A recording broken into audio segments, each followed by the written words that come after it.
I think I speak for a lot of people when I say Wonder Man surprised the hell out of me for a Disney Plus show.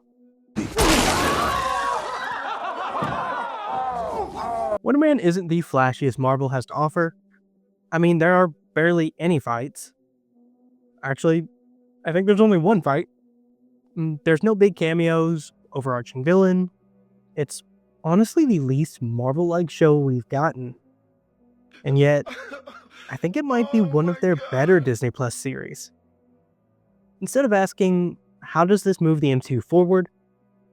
It asks something way smaller in scale. Like, who is Simon Williams? What does success cost? What does obsession look like? And what does it mean to finally be present in your own life? This isn't really a superhero origin story, at least not in the way we're used to.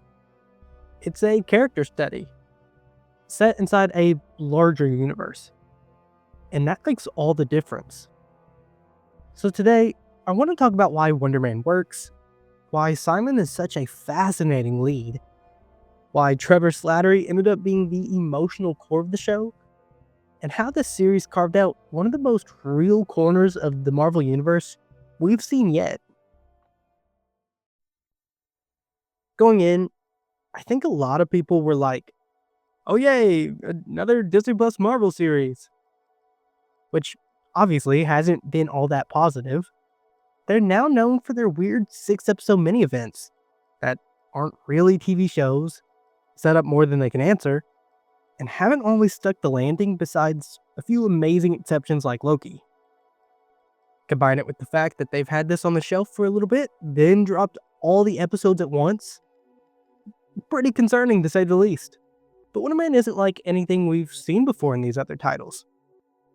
It's about Hollywood, ego, ambition, insecurity, and identity, with superpowers more so orbiting around the edges rather than dominating the story. Like I mentioned, there are very few action scenes, or displays of powers for that matter. And honestly, it doesn't need any more than it has. The tension comes from some of the realest places. Anxiety, self-doubt, failing relationships, and the biggest being Simon's own mind. The show doesn't shy away from leaning into these sometimes cringy moments. It even throws in some horror aspects, with a bit of industry satire sprinkled on top. There are moments in this show that are genuinely uncomfortable in a really effective way, the kind that makes you laugh and squirm at the same time. Structurally, it actually feels like a real TV show for once. A big problem with the other series across all of Disney Plus were that they felt like a movie chopped into parts. This time, however, you can feel the care in the pacing. So much so that I ended up appreciating the all-at-once release more than I thought I would. Normally, I love weekly drops for theory crafting and the hype train. But for a character-driven story like this, binging it really worked. Even with the shorter runtimes that I'm not much of a fan of since they can leave you wanting more, I found them to be utilized perfectly. I originally planned to watch it half and half, but after that 4th episode especially, that was basically impossible for me. If I had to sum up Simon, it's that he's desperate to finally be seen, but terrified of what people might actually see. He's driven, obsessive even. Mix that with isolation, and you get a brilliant but self-destructive person that is nothing but painfully human. Add some powers to his list of struggles, and that opens up a whole nother list, not to mention how they're tied to his emotions, and could be seen as mirroring his psychology. What's really interesting though, is that his powers don't feel like a gift at all. They feel like a burden he's carried since childhood. You can compare this to the Hulk story, which is something fans have recently yearned to see go back to its roots on the big screen. And for good reason, because of the tension/emotional realism it brings. As for Simon, there are strong indicators that he's had them for a long time, which means this iteration could very likely be a mutant. With that, it's easy to see how his powers have shaped his psychology rather than empowered him. He can be selfish. He can be an asshole. And he absolutely has crash outs that he earns. But despite all of these things, you still root for him. Because you understand where it all comes from. The loss of his dad, his strained bond with his brother and family, his need for validation, and fear of rejection. I mean, sounds pretty relatable for most. One of the best reoccurring themes of the show is Simon learning how to be present. He's quite literally always wondering about character backgrounds. Say that again? Creative decisions about what his future could look like, which are all also keeping him from obtaining any desired future. He has to learn to stop overthinking and take a step back, not constantly chase after the next audition or the next role, but actually exist in his own life. In that way, Wonder Man isn't really about a man becoming a hero. It's just about a man learning how to live. Right from the start, the show holds a mirror up to the viewers. By recreating a classic older superhero film viewing, this project immediately screamed, we understand the history, the nostalgia, and the overall love behind this experience. I'm also just trying to be like Simon's dad. He's a real one for taking him out of school to the movies like that. If the school's watching, just know that if both my sons end up sick on the same day Secret Wars releases, they will for sure be fully present in that classroom that day. Soon after, Yahya Abdul-Mateen II just owns the screen. He's one of those actors who's been in multiple superhero projects, yet still feels fresh every time. I'd go so far as to say he's plain underrated. Simon is so passionate that it becomes his biggest flaw. On multiple occasions, you can literally see the moment where his enthusiasm goes from impressive to annoying for the people around him. A lot of us comic book nerds who like to talk about our passion can probably relate to that, and the moment we've realized we've splurged too much. Pause. You almost forget this is a superhero show until that first tease of his powers. A great sign that the character is driving the story, not the spectacle. And the rest of the episodes follow suit, even as he gets more comfortable with his abilities. I also really like the world building detail that actors have to sign papers confirming they don't have powers. Before we ever find out the story behind it, it's already such a nice, subtle way of showing how normalized superhumans are in this universe, which is something you couldn't do if it wasn't set within the MCU, without having to explain a bunch of other things. So already this angle is just unique. You really do understand why people with powers can't be part of the sets anymore. But you still feel for Simon and others after seeing how passionate and creative he is. Then there's Trevor Slattery.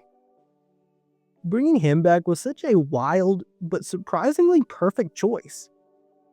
After Iron Man 3, his one-shot, and Shang-Chi, or is it Shang-Chi? I still don't know. But I never expected him to become this emotional mentor figure. But here we are. Early on, I already cared about Simon's struggle, his obsession, and his loneliness. By the end of episode 1, the show had hooked me. Not with spectacle, but with a person. Okay, from this point on, we're diving into major spoiler territory. So if you haven't watched the series for yourself yet, I'd recommend stopping here and coming back afterwards. I can 100,000% say that YouTube does 100,000% show me your email and your address and your living quarters. I can see you right now, so if you don't come back, I'll find you. I'm sorry. Now that those guys are gone. If we say Simon is the soul of this show, Trevor Slattery is easily the heart. I know a lot of us did not expect to care about him this much, but man, does he earn it. He starts off kind of chaotic and unreliable, but over time, you see how much he grows to care about Simon. I'd go so far as to say their dynamic turns into one of the best buddy duos in the MCU, hands down. Fingers crossed we get some good stuff like this in DC's Lanterns later this year, but I guess we'll see. The twist that he's working for the DODC at the end of episode 1 was a pretty perfect hook. By episode 8, when Trevor has his big moment, it genuinely surprised me. Maybe I should have known, but his sacrifice was unexpected, as well as emotionally grounded and just plain heartbreaking. I can't even lie, I had chills because I cared about him so much and I didn't want to see him go. We see that Trevor has been trying to redeem himself for years, yet can't escape his past.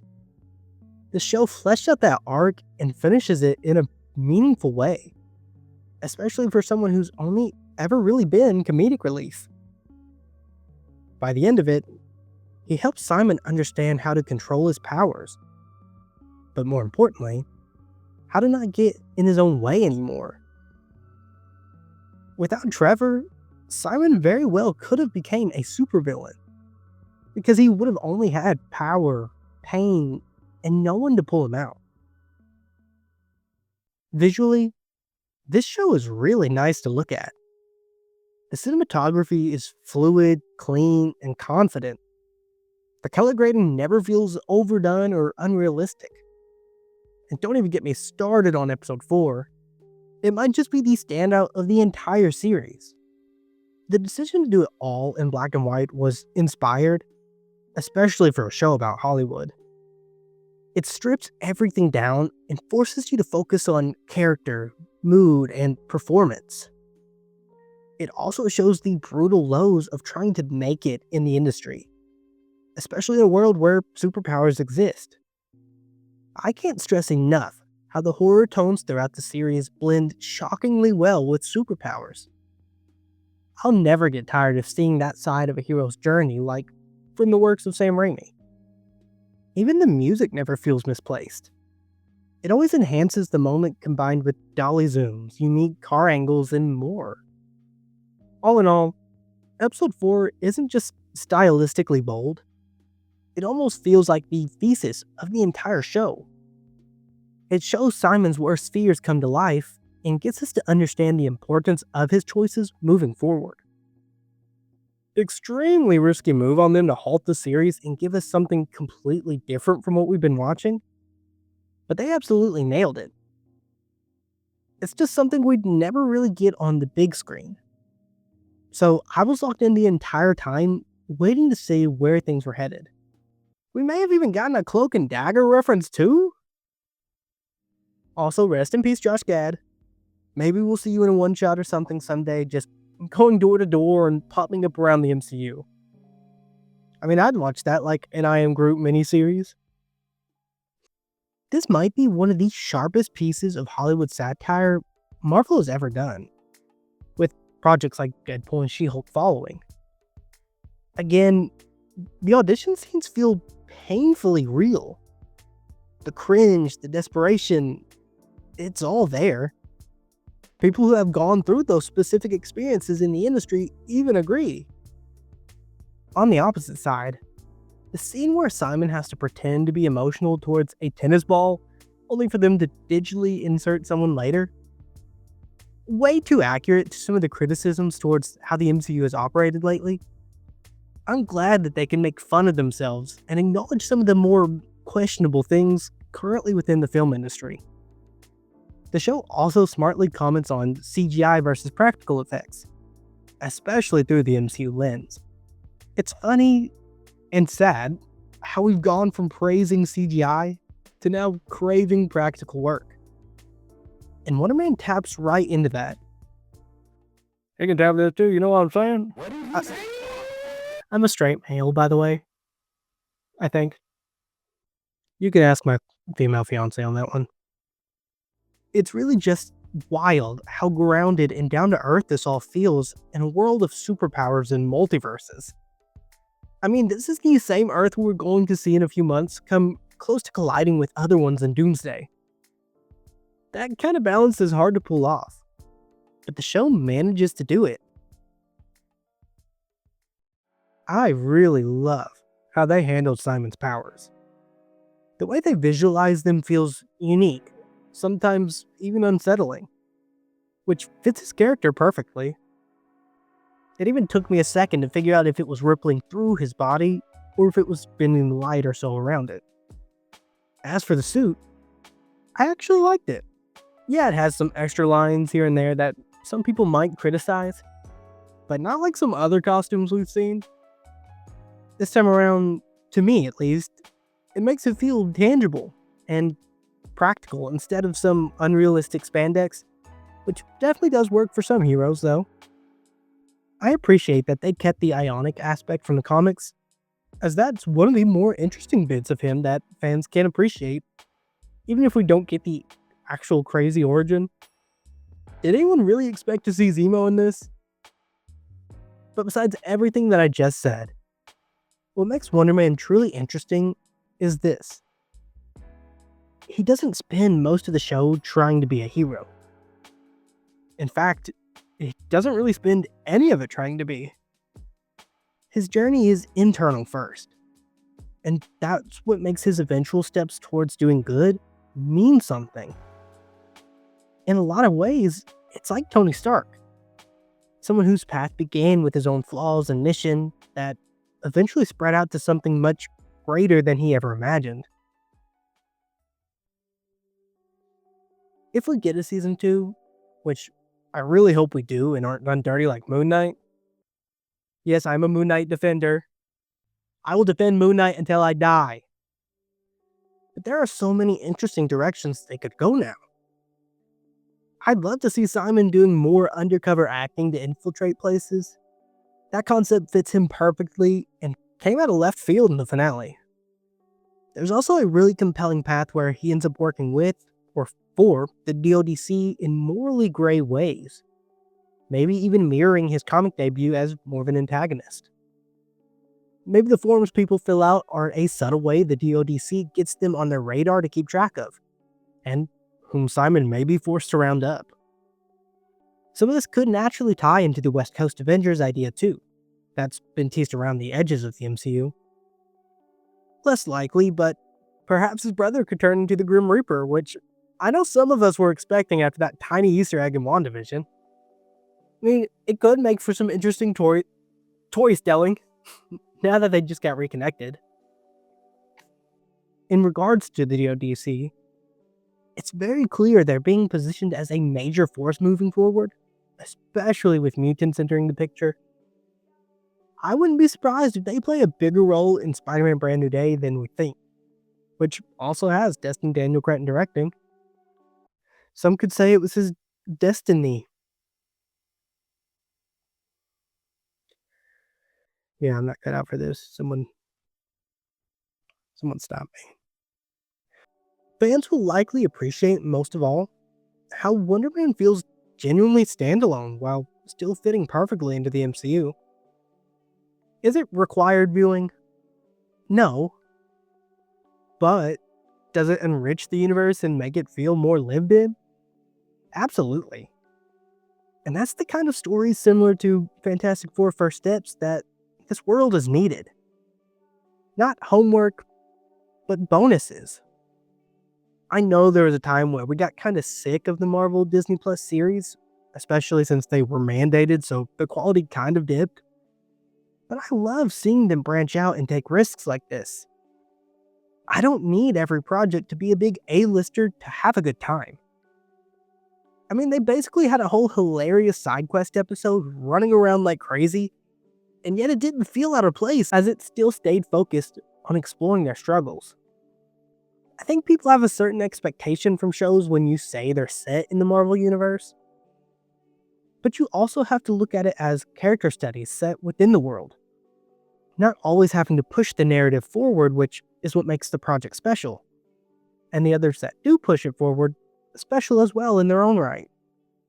It's nice to have a balance and mix of each kind of story, so the world feels lived in and we can get new takes that may fit outside the mold. At the end of the day, Wonder Man isn't trying to be everything to everyone, and that's exactly why it works. It's small scale, character driven, and often funny in natural ways that aren't forced quips. It's sometimes uncomfortable and surprisingly emotional.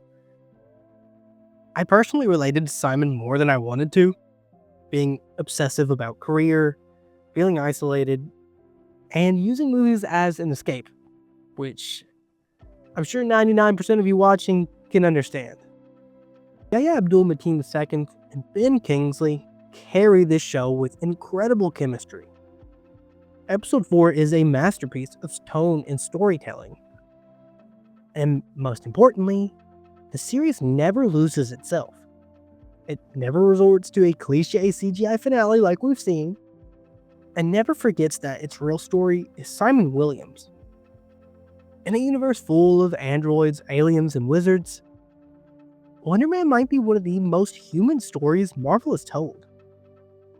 After recently seeing Thunderbolts, Fantastic Four, and now this, I'm enjoying the direction we're going. But what about you? Did this series surprise you as well, or leave you wanting more? If you found any part of this video entertaining and useful, maybe hit the thumbs up, maybe subscribe. I'd really appreciate it. Let me know what video you want to see next, but until then, I gotta go take care of my kid. But until then, thanks for tuning in, guys, and that's that. See ya. I think I speak for a lot of people when I say I forgot my fucking mic. I don't even know what to say anymore because I started without the mic. My hair's unbrushed and the kiddo is trying to wake up. God, I'm not used to this. Where's your binky, baby? Shh. I just see, baby. With my weasel? With my weasel. I appreciate that they kept the ionic aspect. Says it stale.